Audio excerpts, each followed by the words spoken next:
Hoje já no capítulo 4. Glória a Deus. Eu quero ler a partir do verso 1, capítulo 4 de Tiago. Verso 1 diz assim: de onde procedem as guerras e brigas que há entre vocês? De onde? Senão dos prazeres que estão em conflito dentro de vocês. Vocês cobiçam e nada têm, matam e sentem inveja, mas nada podem obter. Vivem a lutar e a fazer guerras, nada têm, porque não pedem.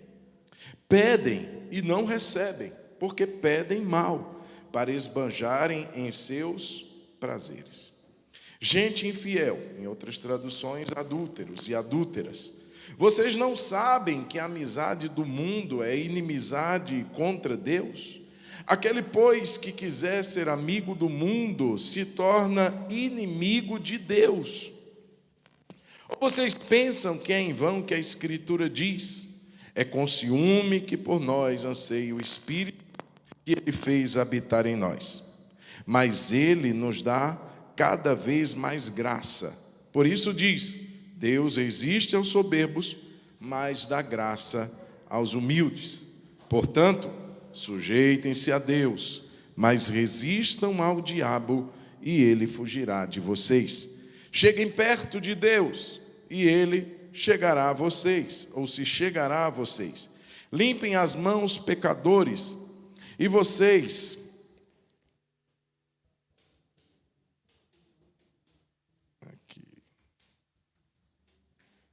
Verso 8, mais uma vez. Cheguem perto de Deus e Ele se chegará a vocês. Limpem as mãos, pecadores, e vocês que são indecisos, purifiquem o coração. Reconheçam a sua miséria, lamentem e chorem. Que o riso de vocês se transforme em pranto e que a alegria de vocês se transforme em tristeza. Humilhem-se diante do Senhor e Ele os exaltará. Irmãos, não falem mal uns dos outros. Aquele que fala mal do irmão ou julga o seu irmão, fala mal da lei e julga a lei. Ora, se você julga a lei, não é observador da lei, mas juiz. Um só é legislador e juiz, aquele que pode salvar e fazer perecer. Mas quem é você para julgar o seu próximo? Vamos orar. Pai querido, obrigado por essa noite, obrigado por esse culto, obrigado por esse momento que podemos nos voltar à Tua palavra, nos voltar à Tua presença.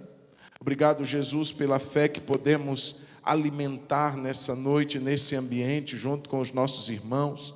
E eu te peço que nessa hora, Senhor, o Teu Espírito venha falar ao nosso coração.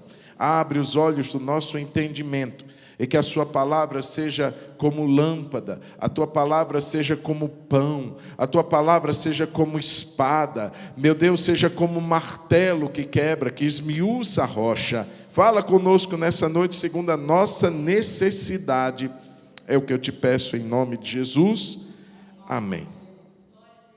Meus irmãos, o tema dessa mensagem é: fuja das guerras desnecessárias. Fuja das guerras desnecessárias. Nós vamos entender, irmãos, que existem guerras que vale a pena a gente lutar. Se você tem uma guerra que envolve a sua casa, vale a pena você demandar todo o seu esforço e dedicação para entrar naquela guerra, mas também para vencer aquela guerra. Perder aquela guerra é perder talvez sua família, seu casamento, seus filhos. Então entre nessa guerra sem se importar com aquilo que você vai levar de retaliação. Entre de cabeça erguida, de peito aberto, e vá enfrentar tudo que vier pela frente. Tem guerras que não valem a pena. Nós vamos ver algumas delas aqui. Porque se você perceber, o texto fala de guerra. Quando nós vemos, irmãos, por exemplo, dentro desse pensamento, hoje nós tivemos aí notícias, hoje que eu digo de um tempo para cá, nesses dias nossos, de guerras que aconteceram no mundo, e a gente muitas vezes vê comentários se realmente aquele político, aquele presidente, aquela autoridade daquela nação, daquele país, tomou a atitude correta em ter entrado, em ter assumido. A guerra talvez não era nem dele, mas ele entrou para ajudar, entrou como aliado, entrou para reforçar. E aí, valeu a pena? Irmãos, isso é tão sério que até Jesus, quando falou sobre o custo para segui-lo, o custo do discipulado, ele não só fala do homem que quer construir uma torre, ele também fala do rei que quer batalhar contra outro rei. Está em Lucas 14, verso 31, que diz assim: qual é o rei que, indo para combater outro rei, não se assenta primeiro para calcular se com 10.000 homens ele pode enfrentar o que vem contra ele com 20.000, ou seja, vem com o dobro. Caso contrário, estando outro ainda longe, envia uma embaixada pedindo condições de paz. Então Jesus ele mostra, com relação ao preço que é pago no discipulado, a necessidade de planejamento.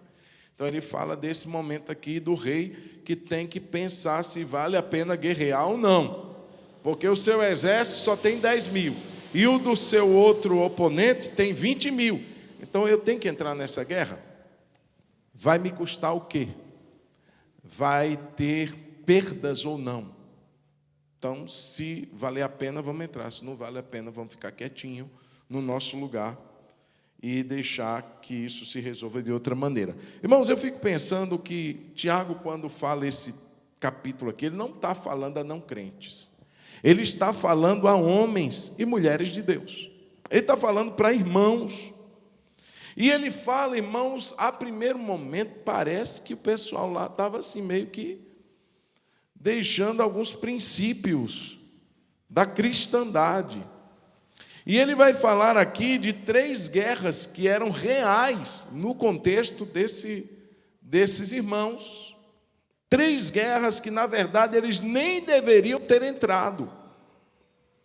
3 guerras desnecessárias, absurdas, mas que esses irmãos estavam lá guerreando, estavam lá demandando esforços, perdas, energia gasta com algo que não deveriam de fato lutar. E essas 3 guerras estão aí alistadas. A primeira delas está no verso 1 que nós lemos, a primeira parte A. Ele vai dizer: de onde procedem as guerras e brigas entre vocês. Então, que guerra era essa? Eles estavam lutando entre si. Os irmãos estavam em guerra entre si. Irmão lutando, guerreando contra irmãos. E ele continua no verso 11, mostrando que parte dessa guerra investia ali, ou tinha como realidade falar mal. Ele diz assim: irmãos, não falem mal uns dos outros, nem julguem uns aos outros. Quem julga o seu irmão e fala mal, ele, na verdade, está fazendo isso em relação à lei. Ele fala mal da lei, ele julga a lei. Se você julga a lei, ele vai dizer: você não é mais um observador da lei, mas um juiz. Lembre-se que há um só legislador e juiz, aquele que pode salvar e fazer perecer. Eu fico achando, estava lendo esse texto, irmãos, e essa ideia, muitas vezes a gente toma para si. Muitas vezes a gente julga de tal maneira que a gente salva quem está se perdendo e a gente julga como perdido quem está salvo. Já viu em velório, muitas vezes, a gente atribui salvação a todo mundo que morre. Não, fulano era ruim para caramba, mas não era tão ruim assim, não. Era ou não era, irmão? Não, mas Deus recebeu, a gente está colocando no céu, talvez a pessoa nem foi. Só Deus é quem sabe. Um só é quem salva e um só é quem faz perecer. E às vezes a gente também está colocando no inferno quem está indo para o céu. A gente olha para a pessoa, olha para a aparência da pessoa, talvez olha para o estereótipo da pessoa e diz assim: isso daí não é crente não, isso daí não vai para o céu não. E às vezes a pessoa está indo e a gente está ficando. E é só um que pode fazer isso. E esses irmãos aqui estavam em guerra uns com os outros. E, assim, e Tiago, ele percebe isso naquela igreja. Ele diz: irmãos, de onde é que procedem essas guerras e brigas entre vocês? Então a primeira guerra desnecessária que não vale de fato a pena a gente lutar com os nossos irmãos. Não vale a pena, irmãos, a gente ficar brigando uns com os outros. É o que Tiago está dizendo, é o que a palavra está dizendo. Um exército, irmãos, que ataca a si mesmo, Jesus disse, não subsiste. Uma casa que está contra si mesmo vai cair. Uma igreja dividida e brigando entre si, irmãos contra irmãos, denominação contra denominação, quem é a mais certa, quem é a mais bíblica, quem é que está mais perto do céu. Igreja brigando e disputando com outra igreja, quem é a maior, qual é que tem o templo melhor, quem é que... Não, pelo amor de Deus, isso não existe, nem deveria existir, mas o pior é que existe. O pior é que há. E ele está dizendo, de onde é que vem isso? Vocês falam mal, vocês estão em guerra. Quando a orientação bíblica, irmão, se a gente for olhar desde o Salmo 133, que a gente tanto ama, é quão bom e quão suave é que os irmãos vivam em união. Não é em guerra, não é em briga, não é falando mal, não é em contenda. Mas, infelizmente, nós vimos na Bíblia, já lemos muitos conflitos que não deveriam ter existido, mas existiram. Entre pessoas tão destacadas como, por exemplo, Abraão e o seu sobrinho Ló, a ponto de um ir para um lado e outro ir para o outro, porque os pastores de um estavam em guerra com os pastores do outro, guerreando por espaço de terra. Não, isso daqui, esse espaço aqui para colocar o rebanho é de Abraão, porque os dois haviam crescido, haviam prosperado, irmãos, e tem gente que acha que a pobreza é que dá problema, muitas vezes a prosperidade também dá.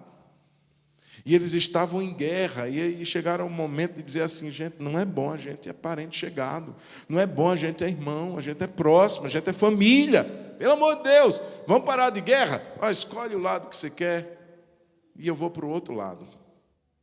Vamos ter paz, vamos caminhar bem. E a gente vê brigas entre pai e filho, como Absalão e Davi. O filho querendo tomar o lugar do pai, o filho querendo usurpar, na verdade, aquele trono que era do seu pai. E a briga foi tão forte, irmãos, a rebelião foi tão grande, tantas perdas, no meio de um povo santo, do povo de Deus. Por causa de quê? Irmãos, e se a gente for além, a gente vai ver entre os próprios discípulos de Jesus, um querendo ser maior do que o outro. Não, Jesus teve que parar algumas vezes para colocar as coisas no lugar. Gente, o que é que vocês estão aí brigando? Porque querem saber quem é o maior. Eu imagino cada um tomando para si algumas vantagens. Talvez, sei lá, João dizendo assim, junto com Tiago e Pedro, olha, quem estava lá na casa da filha do Jairo? Pois Jesus só levou a gente. Não, se Jesus só levou a gente é porque a gente quer o bom. A gente que topa qualquer parada. Irmãos, e não sei, mas havia uma disputa interna entre os próprios discípulos de Jesus para saber quem era o maior, brigando. E será que hoje a gente não vê coisas assim? Quem é que é o melhor? Quem é que tem mais unção? Quem é o que consegue, assim, influenciar?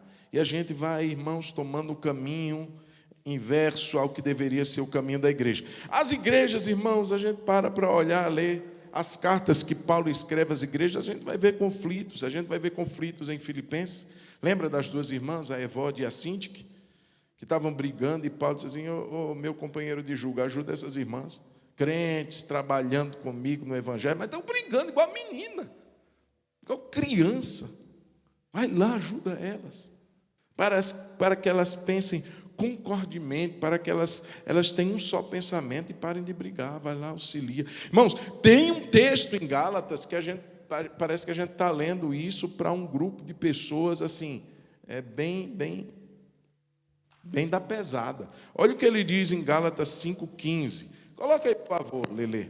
Gálatas 5,15. Olha a orientação severa que Paulo dá à igreja dos Gálatas, aos amados e queridos irmãos da igreja da Galácia. Gálatas capítulo 5, versículo 15, vai dizer assim, mas se vocês ficam o quê? Mordendo, irmão. mordendo e devorando uns aos outros, tenham cuidado para que não sejam mutuamente destruídos. Irmãos, a gente vê isso com criança que morde a outra. Ele está dizendo que essa igreja aqui estava assim, vivendo como feras. É aquele momento que um olha para o outro e vira a cara. É aquele momento que um olha para o outro e recolhe a mão para não dar a paz do Senhor. É aquele momento de hostilização. Ah, você vai? Aí quem vai dar aula hoje? Não gosto muito daquele irmão, não. Não gosto muito daquele professor, daquela professora. Irmãos, que lugar é esse? É a igreja. E ele está dizendo aqui, irmão, de onde é que vem essas guerras? Vocês estão fazendo algo que não deveriam fazer. Irmão, só nessa carta, Tiago vai alistar algumas situações de ricos e pobres. Você leu no começo com a gente. Acepção de pessoas que eram feitas na igreja. Quando o rico chegava, dava um lugar de honra. Quando o pobre entrava, dizia assim, senta aí no chão mesmo, fica à vontade. Irmãos, você vai ver nessa própria carta aí a questão de ricos e trabalhadores. A gente ainda não viu, não ministrou, mas você vai ver nos próximos episódios, nos próximos capítulos dessa carta, que os ricos não estavam pagando os trabalhadores. Isso estava gerando problema, estava gerando disputa, estava gerando problema, contenda dos mais humildes, dos mais pobres, com os irmãos ricos que não pagavam os seus salários. Dentro da igreja, irmãos, quanta orientação o Tiago dá com relação à língua, dizendo que é veneno, dizendo que é fogo, que se alastra, que destrói. E isso estava vivendo num contexto de igreja. Gente que com a boca declarava que Deus era grande, com a boca bendizia ao Deus e Pai, com a mesma língua amaldiçoava os irmãos. Bendito seja o nome do Senhor. Aquele irmão é uma praga, né? A mesma boca. E ele vai dizer, cadê, gente? De onde é que vem esse tanto de problema? Essa guerra é desnecessária. Sabe, irmãos, eu não falo de discordâncias, não tem problema se discordar. O problema é quando a gente começa a entrar em uma rivalidade, em uma briga, e envolve muito sentimento naquilo, muita emoção, muita carne entra naquilo. E eu digo, irmãos, hoje nós conhecemos uma porção de igrejas aí que racharam por conta de probleminhas que começaram, como já disse, pequenininhos e que se avolumaram no meio da igreja, e Satanás encontrou um lugar fértil para lançar e disseminar suas contendas, e o povo foi entrando naquilo e o evangelho foi manchado. Talvez o bairro tenha uma visão muito ruim do evangelho. Porque, irmão, se existe algo que atrai, é a unidade do povo de Deus. É o amor que temos uns pelos outros. É quando uma pessoa vê que, como igreja, a gente se protege. A gente não fica falando mal. Tem gente que para nas esquinas, nos comércios, para comentar problemas. Meu irmão, vai a quem de direito. Imagina você para lá no Magnus e encontra um irmão amado, querido, uma irmã querida, e começa lá, irmão, tudo bem, mas você viu aquele fulano? Nossa, aquele irmão não vale nada, né? E irmãos, eu já presenciei, louvado seja Deus, que não foi ninguém daqui.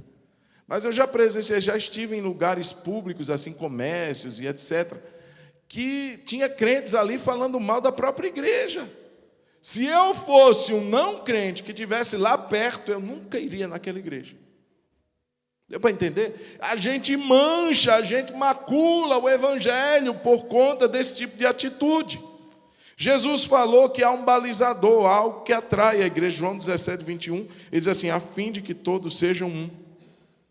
Como tu, ó Pai, estás em mim e eu em ti, também eles, falando para os seus discípulos, estejam em nós, para que o mundo creia que tu me enviaste.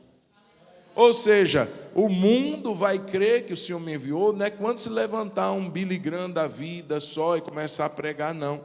Existe algo que dá uma tônica à pregação, que é a unidade da igreja. Se a igreja está em guerra, se a igreja está em conflito, isso é um péssimo testemunho do Evangelho. Quando há brigas e contendas, o mundo olha, o mundo observa e diz assim: é isso daí o amor que eles pregam? É esse o amor que eles anunciam? Estão ali se degladiando entre mortos e feridos, ninguém sabe quem escapou. Ele está dizendo: gente, não é por esse caminho. Precisa pôr fim a guerras como essa. Diga amém. Mas não se admite. Você tem alguma coisa contra o seu irmão, você está no seu direito.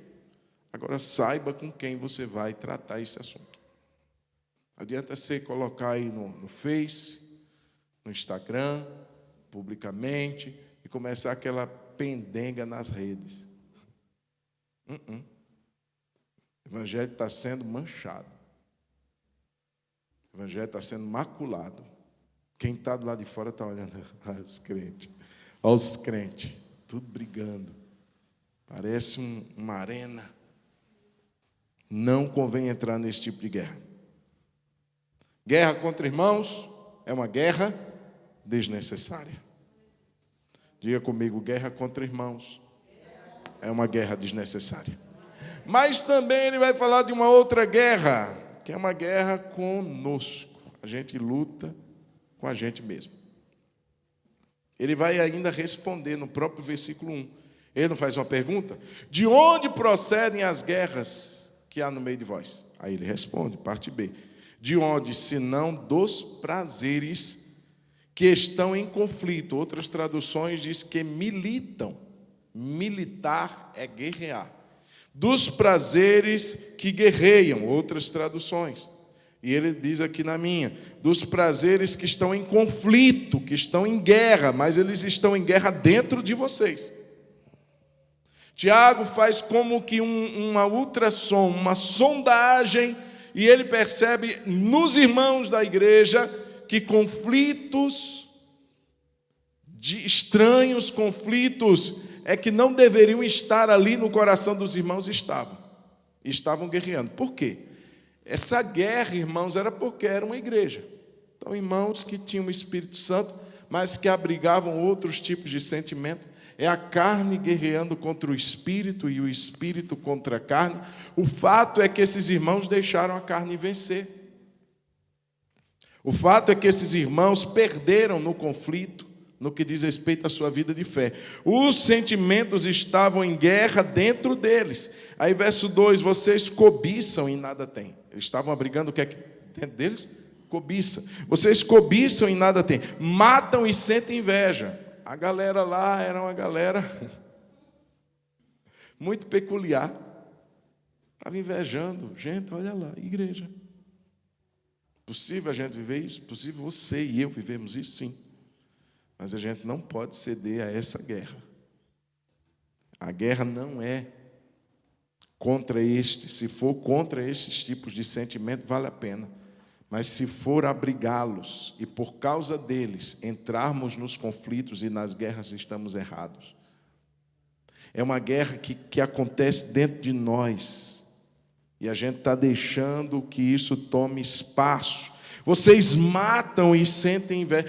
Percebe, ele está escrevendo isso para crente. Mas nada podem obter, vivem a lutar e a fazer guerras. Nada têm porque não pedem. Pedem e não recebem porque pedem mal, para esbanjar nos seus próprios prazeres. Irmãos, todo tipo de guerra tem uma essência, tem um início. De onde é que procede? Foi a pergunta de Tiago. De onde é que se origina? De onde é que nasce, que começa? Tem um ponto de partida. Ah, não, eu estou assim porque o irmão... Não é por causa disso, não. Ah, eu estou assim porque o pastor... Não, também não é assim, não. Ah, eu estou assim porque minha mulher... Não, também não é assim, não. Ele está dizendo o que vem de dentro de nós. Vem dos sentimentos que abrigamos. E o estopim, irmãos, de todas as guerras se chama egoísmo. O egoísmo, eu peguei a definição aqui, olha só, é o amor próprio excessivo. Você precisa se amar no sentido de cuidar de você, de zelar pela sua vida, sua saúde, seus relacionamentos, etc. Mas é um amor próprio, excessivo, que leva a pessoa egoísta a olhar para suas opiniões, interesses e necessidades, priorizá-los e despreza as necessidades dos outros. Ou seja, ele olha só para si, o que vale a pena e o que importa são as minhas opiniões, os meus interesses, as minhas necessidades. O do outro, problema, estou me lixando para ele. Isso se chama egoísmo. E é a partir do egoísmo que nascem as guerras. É a partir dele, irmãos, que nós somos levados a fazer coisas erradas. Porque temos esse sentimento abrigado dentro de nós, não é o altruísmo que leva-nos a olhar para o outro, a valorizá-lo, a se importar com ele. Não, eu me importo comigo. E se o que você pensa, sente, está em divergência com os meus sentimentos e pensamentos, eu sou hostil a você. E eu começo a entrar em guerra. Ele está dizendo aqui, matais e invejais. Nasceu da onde? Do egoísmo. Nasceu do meu olhar, visando apenas a minha vontade, a minha opinião, o meu interesse. Não, cala a boca, eu não quero te ouvir, não. Você que tem que me ouvir. Você, irmãos, quantos casamentos não são solapados por isso? Pelo egoísmo. Não estou importando o que o outro pensa. Não estou importando se eu feri, se eu magoei, não. Eu que tenho a minha verdade, e ela que vai sempre prevalecer. Então, esses irmãos estavam movidos por esse egoísmo, essa cobiça, eu quero, independente se eu tenho que te matar, mas eu quero. Independente se eu tenho que te tirar do jogo, se eu tenho que falar mal de você, para você ficar queimado, mas eu vou fazer com que a minha vontade prevaleça, porque eu preciso disso. Irmãos, e a gente entenderia isso se fosse num contexto de ímpios, mas para nossa vergonha era num contexto de igreja. Além de fazerem coisas ruins, como matar, invejar, viver a fazer guerras e lutas, até a oração que eles faziam era errada. Irmão, você ia naquela igreja e não era abençoado, porque a oração, nem a oração que eles faziam, estava sendo feita da forma correta. E ele chega a dizer, vocês poderiam ter se pedissem. Mas quando vocês pedem, vocês ainda pedem mal. Pedem e não recebem. Porque Deus não vai atender orações egoístas, interesseiras, ambiciosas, que visam a sua autossatisfação, a sua autopromoção. Deus não vai fazer isso. Então Deus não vai te responder. Uma oração que não surte efeito. Está difícil, Lelê? Quem tira foto, irmão, sofre. O Daniel disse assim, não, papai, quando eu vou tirar uma foto, você vira para o outro lado, eu vou tirar para o outro, você vira para o outro, e suas caras não favorecem muito. Aproveita, Lelê, que eu estou rindo.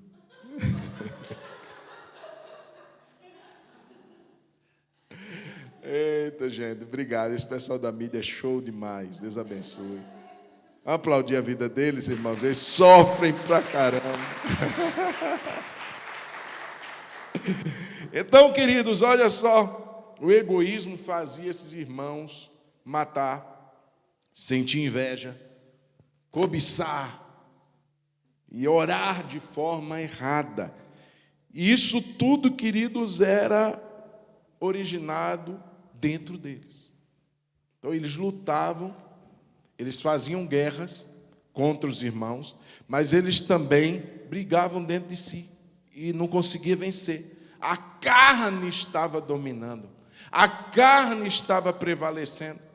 Sabe, irmãos, sim, vamos ter sempre essa guerra. O problema é quando a gente luta com as armas erradas, luta com as armas da carne, e esses irmãos estavam lutando assim. Não era nem um pouco espiritual o proceder desses irmãos. Nem um pouco. Faziam tudo na politicagem, na carnalidade. Igrejas, irmãos, pasme, igrejas. Sempre quando a gente vai conversar com irmãos que viveram assim, em épocas passadas, a gente, dependendo da igreja, da denominação, do sistema de governo, a gente ouvia assim, relatos de episódios que aconteciam em assembleias de igrejas, disputas por cargos, eleições movidas por muita ambição, movidas por politicagem. Irmãos, a gente pensa assim, Jesus, isso não é reino. Deus está mudando essa realidade. Amém? Mas ainda existe, esses sentimentos nunca vão parar de existir, nunca. E a gente precisa se posicionar em relação a eles. O que me move a isso é o quê?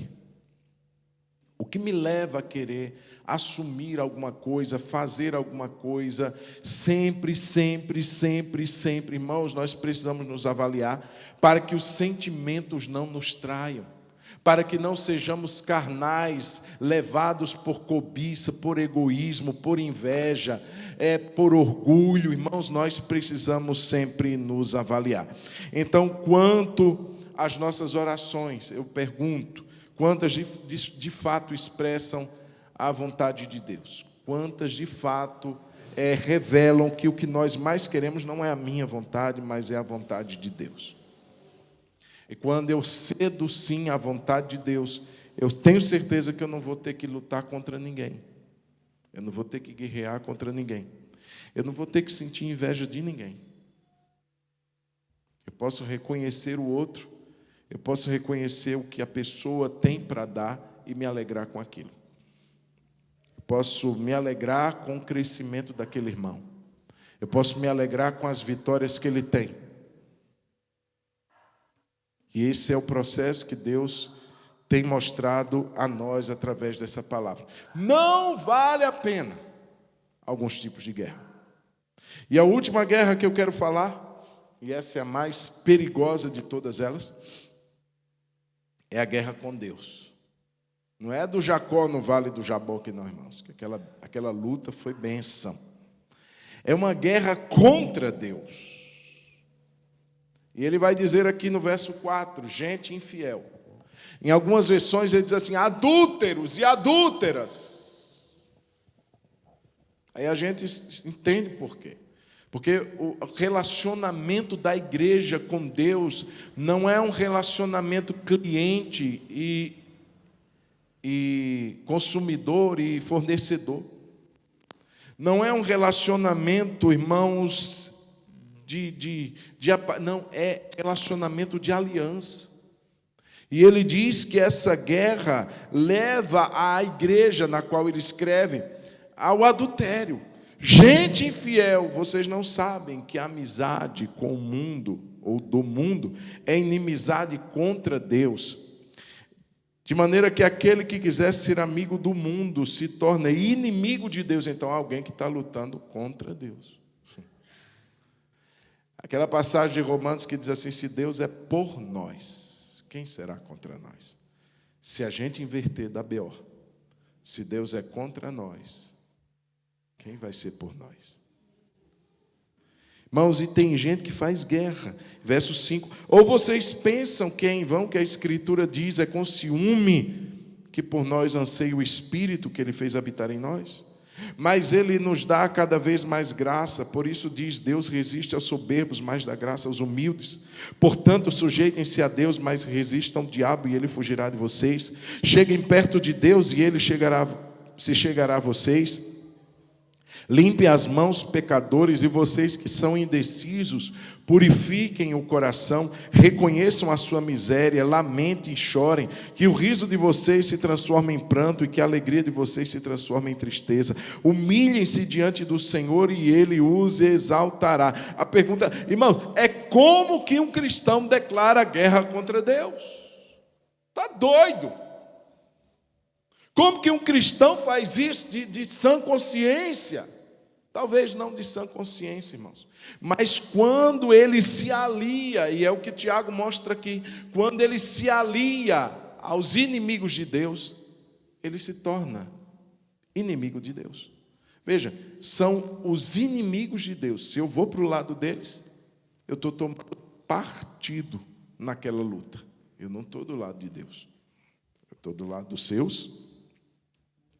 seus inimigos.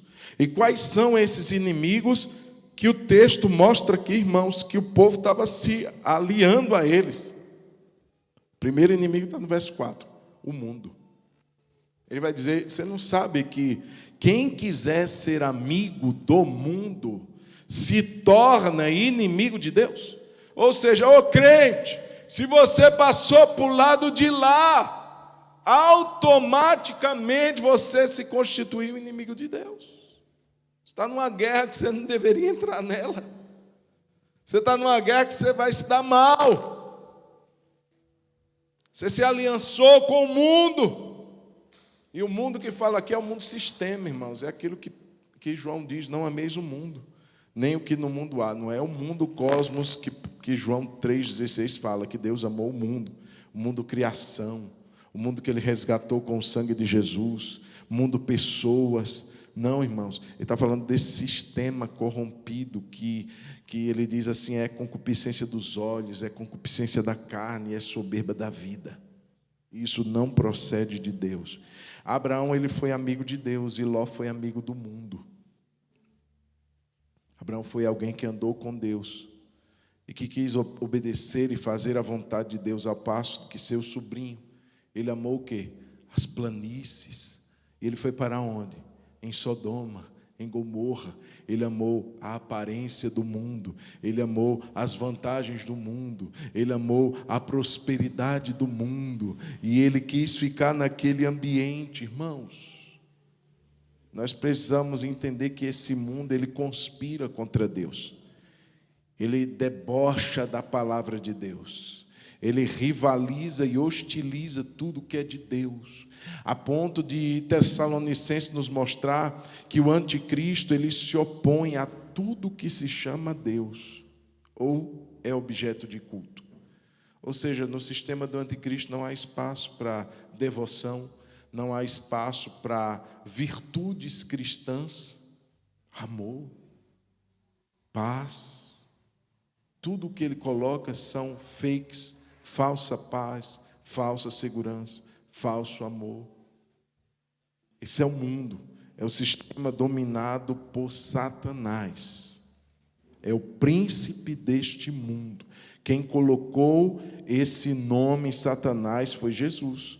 O príncipe deste mundo, ou o principado, ou o governador desse mundo está vindo. Mas ele não tem nada em mim. Ou seja, não tem nada do mundo na minha vida. Será que nós crentes podemos dizer isso? Tem nada do mundo na minha vida, pastor? Ou a minha vida está enlaçada com as virtudes, com as seduções, com as distrações, com o reluzir que esse mundo produz nas suas ofertas, nas suas iguarias, nos seus manjares, nos seus deleites, nos seus prazeres? Será que isso me atrai? Ele está dizendo que aquele que quiser ser amigo do mundo se torna inimigo de Deus. Que guerra desnecessária, irmãos, é essa que muito crente tem entrado? Ele está guerreando contra Deus, quando ele se alia aos seus inimigos, como o mundo e também como a carne. Ele vai dizer, como nós lemos no verso 1, prazeres que guerreiam dentro de nós, prazeres que estão lá dentro, que a gente não está fazendo questão de expurgá-los, de tirá-los. A gente está permitindo eles ficarem lá. Um crente que sente inveja. Você já sentiu inveja na vida? Quem nunca sentiu inveja, levante a mão e mente nessa noite, que eu quero ver você mentindo. Porque se você disser que nunca sentiu inveja, você é um mentiroso. Quem de nós nunca sentiu, irmão? Por N fatores. Nossa, olha o cabelo dela. Nossa, olha o carro dele. Nossa, olha o sapato que ele está usando. Irmão, por coisas mais banais, é possível sentir inveja. O problema não é isso. O problema é abrigar. O problema é permitir que isso esteja em nós. Sentir, alguém já disse, você pode até deixar que um pássaro sobrevoe a sua cabeça. Você não pode deixar que ele faça um ninho na sua cabeça. Significa dizer que você pode até ter esse sentimento, você não pode permitir que ele habite no seu coração, que ele esteja dentro de você. Então ele mostra aqui que nós estamos aliados muitas vezes à carne. Estamos aqui na igreja, aleluia, glória a Deus, mas vivemos segundo a carne. Lutamos segundo a carne. Estamos invejando, estamos cobiçando, estamos guerreando uns com os outros. Isso é ser carnal. Estamos falando mal uns dos outros, estamos detonando todo mundo para prevalecer a nossa bondade que nós somos. Porque quem fala, irmãos, está querendo se promover de certa maneira. Porque o irmão é que é ruim, mas eu sou bom. O irmão é ruim, mas eu não sou como ele. Além disso, irmãos, de se aliar ao mundo, de se aliar à carne, tem gente que se alia ao diabo. Misericórdia. Ele está dizendo aqui, irmãos, olha, sujeite-se a Deus e resista ao diabo, e ele fugirá de vocês. Você já percebeu que muita gente inverte? Ele resiste a Deus. Não, Deus. Não, Deus, não. E Deus está dizendo, vai, filho. Não, Deus. Misericórdia, sua vontade disse que era boa, agradável e perfeita, mas nunca disse que era fácil, irmão. E a gente muitas vezes está resistindo à vontade de Deus. Deus está dizendo aqui, é por aqui, meu filho, faz isso, vai lá e pede perdão, vai lá e quebra aquele muro que está entre você e aquela pessoa, estende a mão, reconcilia. Não vou fazer isso. Está resistindo a Deus e está se submetendo ao diabo. Inverteu. E ao invés do diabo fugir, quem sai é Deus e quem fica é o diabo. Isso, irmãos, dentro da nossa casa pode acontecer isso. Quando a gente diz assim, não faço, não vou, quero ver. E Deus está dizendo, vai, meu filho, quebra esse orgulho, caminha a segunda milha, dá a sua capa, faz diferente, seja longânimo, para de gritaria. E Deus começa a orientar-nos pela sua palavra e a gente resiste a Deus. E a gente se submete ao diabo. Quando, na verdade, a orientação bíblica é o contrário. Se submeta a Deus. Faça morrer a sua carne. Faça morrer a sua vontade. Resista ao diabo e ele fugirá de você. Irmãos, é interessante porque o diabo ele atua de duas maneiras básicas: perseguindo ou seduzindo. Quando ele não consegue a primeira, ele parte para a segunda. Quando ele não consegue nos colocar no lado dele, ele se opõe a nós. Primeiro ele seduz. Aqui, vou fazer uma estátua. Vocês só precisam se ajoelhar e adorar. Ela é grande, ela é de ouro, olha como ela é linda. E vocês vão continuar aqui no meu reino, bem, tranquilos, desfrutando de tudo que eu tenho para te oferecer. Sedução. Vai lá. Você pode ganhar tanto, Jesus, se você prostrado me adorar. Eu te darei todos os reinos do mundo e a sua glória, numa simples atitude de você se prostrar e me adorar. Olha a sedução. Irmãos, é tão forte isso que Paulo, ele orienta Timóteo dizendo assim, olha, quando você for colocar alguém em liderança na igreja, Timóteo, que ele não seja novo convertido. Porque o novo convertido talvez não tenha a estrutura. Às vezes ele sabe, às vezes ele ora, às vezes ele tem conhecimento, às vezes ele consegue lidar até com a situação de liderança, mas interiormente ele pode cair num laço. Isso está lá em 1 Timóteo 3,6. Ele pode cair no orgulho, ele pode se orgulhar e cair na condenação do diabo, porque ele sabia que o orgulho era o pecado que levou Satanás à sua rebelião e à sua queda. Eu vou ser igual a Deus. Eu vou subir ao monte mais alto e farei minha morada lá e serei como o Altíssimo. Olha só que empáfia. Ele está dizendo que um novo convertido, ele pode ter esse problema se ele for colocado de forma precoce, se ele for colocado ainda sem a maturidade necessária e ocupar um cargo de liderança na igreja, ele pode se orgulhar e ele vai cair na condenação do diabo. Então quer dizer que o orgulho é a arma-chave que o diabo usa. Ele oferece, ele dispõe, ele diz assim: eu posso te dar tudo isso, nossa, você vai ser rico, você vai ser famoso, você vai ser isso, você vai ser bem próspero, você vai ser aquilo outro. Mas se você ceder a algumas coisas, e a pessoa vai lá e abre concessão, não resiste ao diabo, ele se submete a ele, e ele cai na sedução. Quando o crente não cai, aí ele persegue. Sedução, depois a perseguição. Você não caiu, então agora vamos descer a ripa em você. Vamos te perseguir, vou mandar minhas hostes de demônio te infernizar. Mas eu quero dizer que aquele que é nascido de Deus, o maligno não lhe toca. Se Deus é por nós, aleluia, quem será contra nós? Porque eu tenho por certo que nem principados, nem potestades, nem nenhuma outra criatura poderá nos separar do amor de Deus que está em Cristo Jesus nosso Senhor. Irmãos, nosso Deus é rocha, nosso Deus é escudo, nosso Deus é torre forte, para lá o justo corre e está abrigado. A Bíblia diz que nós estamos abrigados à sombra do Todo-Poderoso. Praga nenhuma chegará à nossa tenda.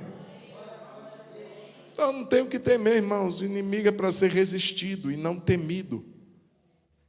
Não é ter medo, é resistir. Resista, diga não, não vou. Esse orgulho, faça morrer. Essa vaidade, mate ela na enforcada. Qualquer que seja, irmãos, esse sentimento, essa sedução que Satanás esteja querendo trazer. E para concluir, essas guerras, irmãos, são desnecessárias. Não guerreie contra seus irmãos, não guerreie com você mesmo, abrigando sentimentos como cobiça, como egoísmo, como inveja. Mate-os, mas não deixe que eles dentro de você mate a você mesmo, ou mate os outros. Além disso, irmãos, a guerra contra Deus. Ninguém guerreia contra Deus, irmão. Nossa guerra é contra principados e potestades. E como vencer? Ele está dizendo que a graça de Deus, porque Ele nos dá graça ainda maior.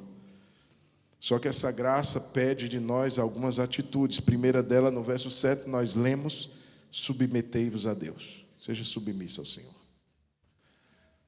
Dobre o seu coração diante dEle. As suas orientações, as suas ordens: Senhor, eu não entendo porque o Senhor está dizendo para eu fazer isso.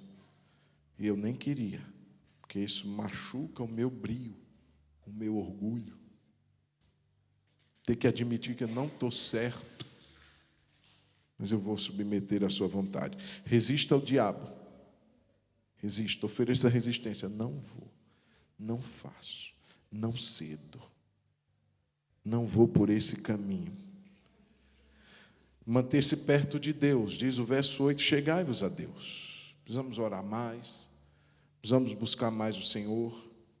Irmãos, nesse mundo ativista que a gente vive, é comum a gente dizer assim: não tenho tempo para orar, não. Temos que criar tempo para isso. Temos que criar oportunidades para isso. Precisamos orar mais. Chegai-vos a Deus. E para terminar, verso 9 e verso 10. Se humilhar diante do Senhor.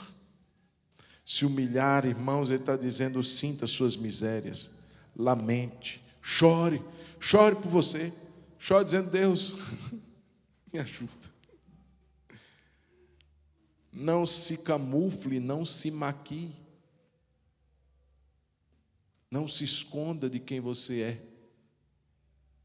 Hoje eu estava vendo um reverendo Hernandes Dias Lopes pregando, e ele dizia assim: alguém me perguntou, Hernandes Dias Lopes, irmãos, está pregando aqui em BH hoje de manhã, hoje à tarde está pregando em outro estado, hoje à noite prega em outro estado, e a agenda dele é lotada, ele prega para muita gente, e alguém perguntou para ele assim, como é que você faz para lidar com a vaidade?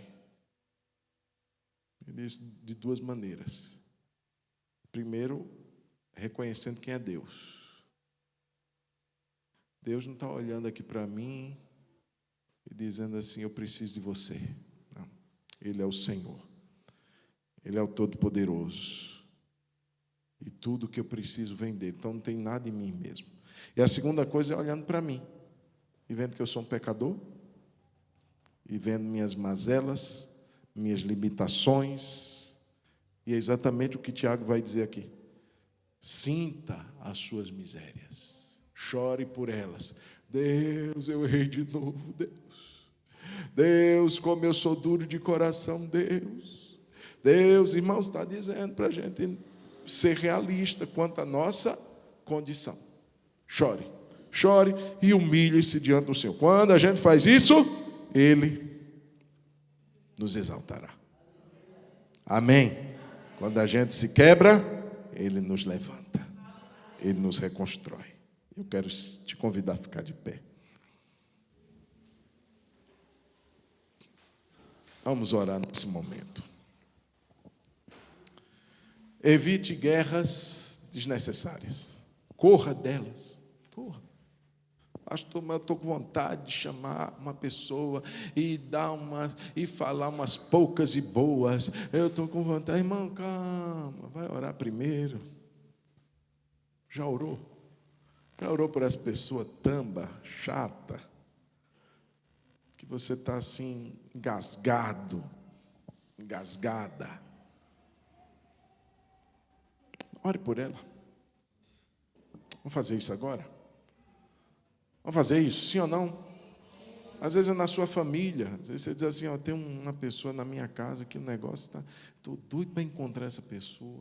Estou doido para soltar aí umas artilharias pesadas em cima dela. Metralhar ela todinha. Estou doido para fazer isso. Vamos orar? Você pode fechar os olhos nesse instante? Aleluia. Aleluia. Oh Deus, primeiramente nós pedimos perdão ao Senhor. Perdão porque, como igreja, isso não deveria nem ser mencionado. Como igreja, Senhor, uma palavra dessa é para envergonhar. Porque como se admite, Senhor, entre nós, que fomos chamados para ministrar o evangelho da reconciliação. E a gente está em guerra.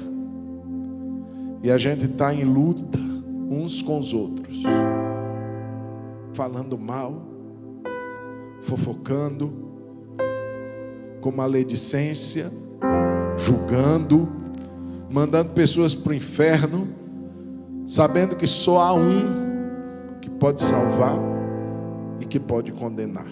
E esse não somos nós, nenhum de nós.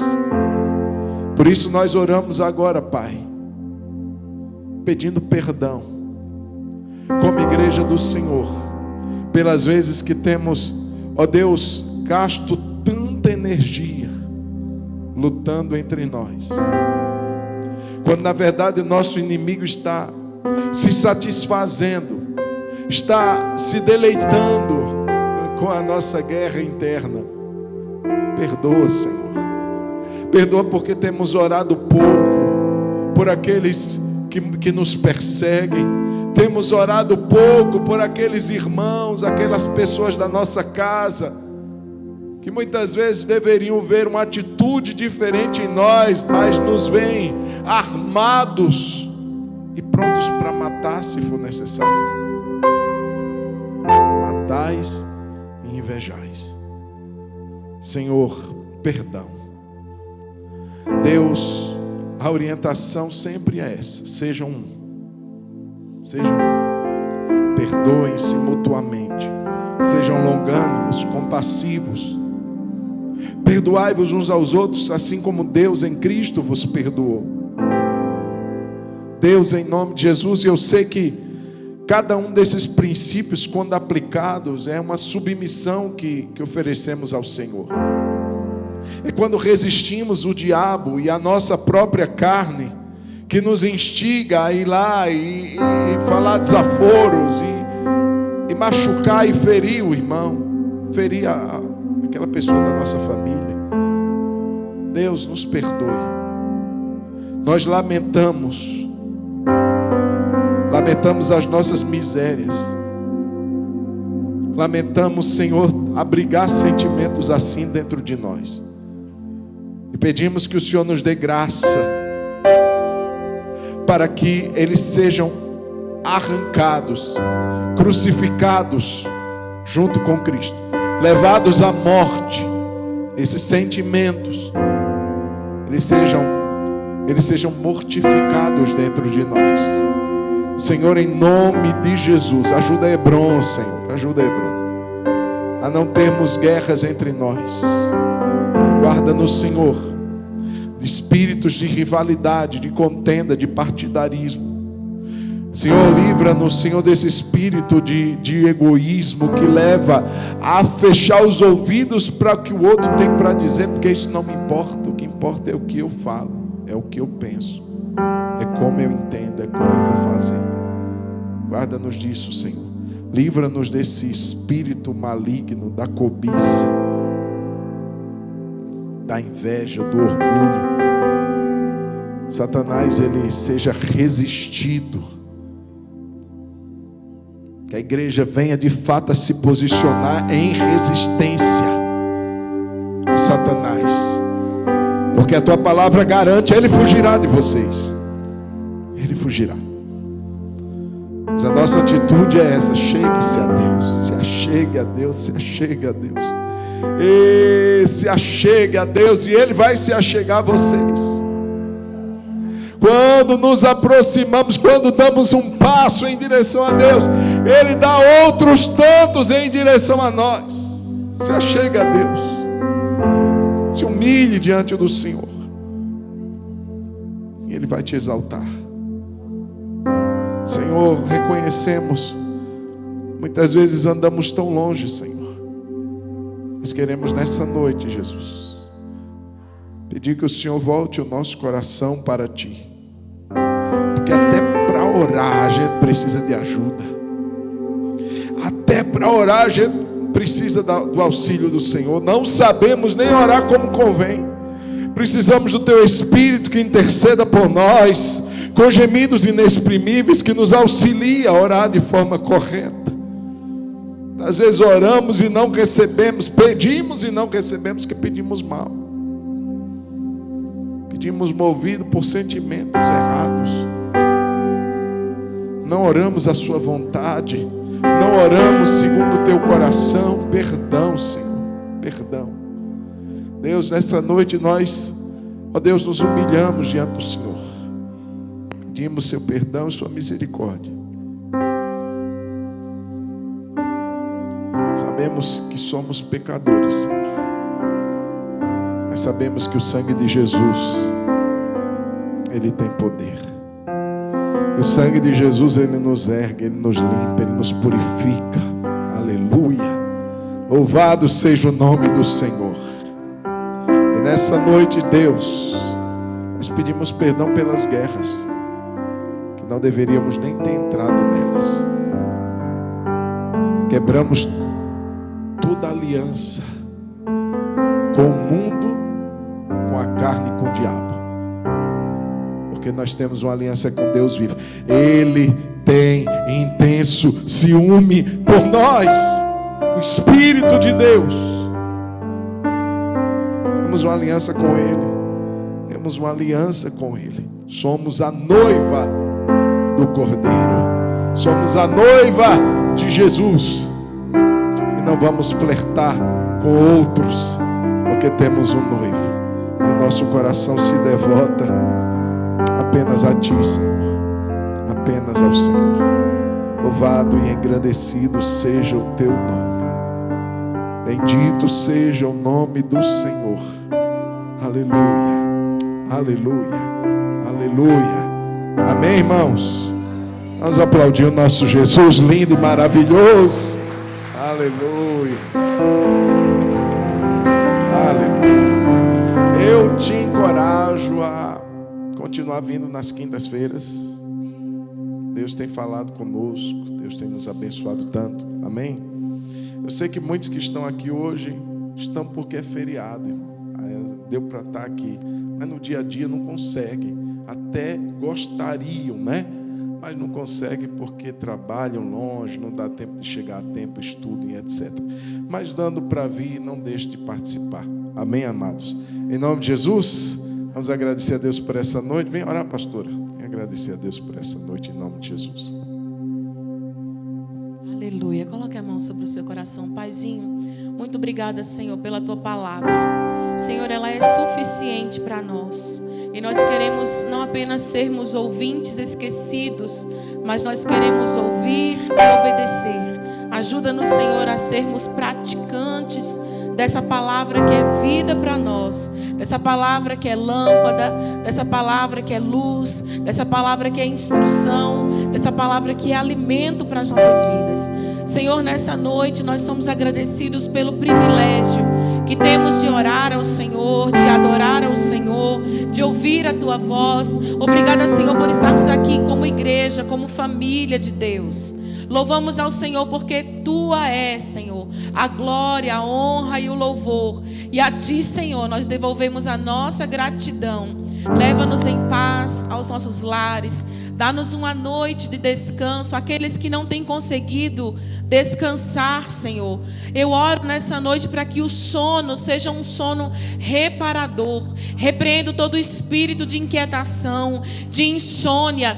Deus, nós dormiremos em paz e logo pegaremos no sono, porque o Senhor nos faz repousar em segurança. Pai, em nome de Jesus, repouse sobre nós o descanso e o favor do Senhor, e que o povo do Senhor sempre se lembre de buscar a Tua presença, Pai, e que o amor de Deus, o nosso Pai, que a graça redentora do nosso amado Jesus, que as doces consolações do Espírito Santo repousem sobre nós, o Teu povo, a noiva preciosa, hoje e sempre. Amém e aleluia. Glória a Deus.